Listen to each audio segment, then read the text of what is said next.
আসসালামু আলাইকুম, সবাইকে ম্যানেজমেন্ট লাভার্সে স্বাগতম। আমি মোহাম্মদ তানভীর হোসেন। যারা ব্যবসায় শাখার ও অ্যাডমিশন ভর্তি পরীক্ষার প্রস্তুতি নিতে চাচ্ছেন তাদের জন্য আজকের আমাদের ক্লাস। আজকে আমাদের টপিক হিসাবের যে নিয়ে অনেকজনের অনেক সমস্যা হয়ে থাকে। সেখানে একটি হিসাব সাধারণত 3 ধরনের জের প্রকাশ করতে পারে।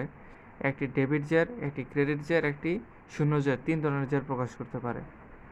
যদি একটি হিসাব ক্রেডিটের চেয়ে ডেবিটকে বেশি বোঝায় তাহলে সেটি হবে ডেবিট জের, এবং ডেবিটের চাইতে যদি ক্রেডিট বেশি থাকে সেটি হবে ক্রেডিট জের, এবং যদি ডেবিট এবং ক্রেডিট দুটি জের সমান থাকে তখন সেটি হবে শূন্য জের। সুতরাং এতটুকু থেকে আমরা বলতে পারি একটি হিসাবে সাধারণত 3টি জের থাকে: একটি ডেবিট জের, আরেকটি ক্রেডিট জের, আরেকটি শূন্য জের। এখন হিসাবের জের জানা গেল। এখন হিসাব মূলত 5 প্রকার।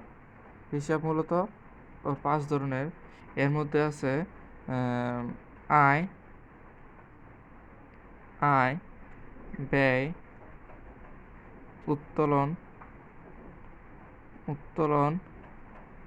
সম্পদ, দায়, মালিকানা সত্ত্ব।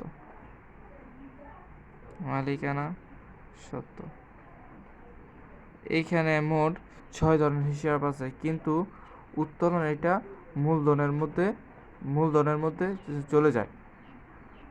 মূলধনের মধ্যে চলে যাওয়া হিসাব মূলত হয়ে থাকে 1, 2, 3, 4, 5।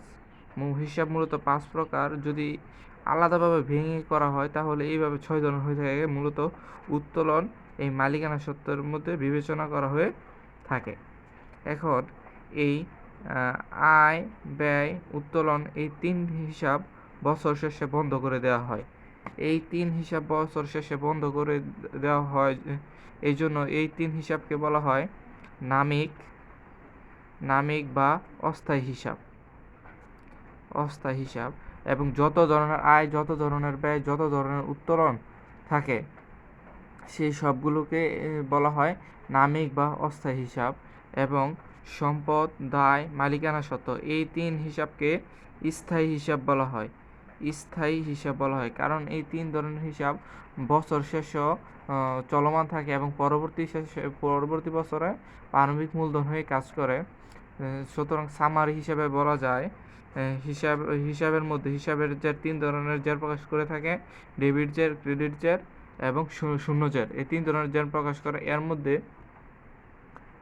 হিসাব মূলত 5 ধরনের: আয়, ব্যয়, সম্পদ, দায়, মালিকানা সত্ত্ব।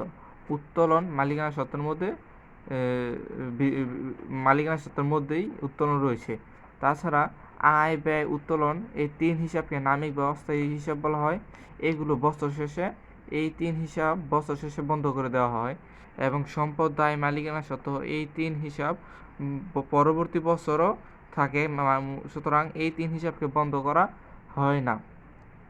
এখন বিভিন্ন ধরনের আয় আছে, বিভিন্ন ধরনের ব্যয় আছে, বিভিন্ন ধরনের উত্তোলন আছে, ওইগুলোকেও নামিক বা অস্থায়ী হিসাব বলা হয়। এবং বিভিন্ন ধরনের সম্পদ, বিভিন্ন ধরনের দায়, বিভিন্ন ধরনের মালিকানা সত্ত্ব ওই হিসাবগুলোকেও স্থায়ী হিসাব বলা হয়, যা কিনা পরবর্তী বছরে প্রারম্ভিক মূলধন হিসাবে কাজ করে থাকে।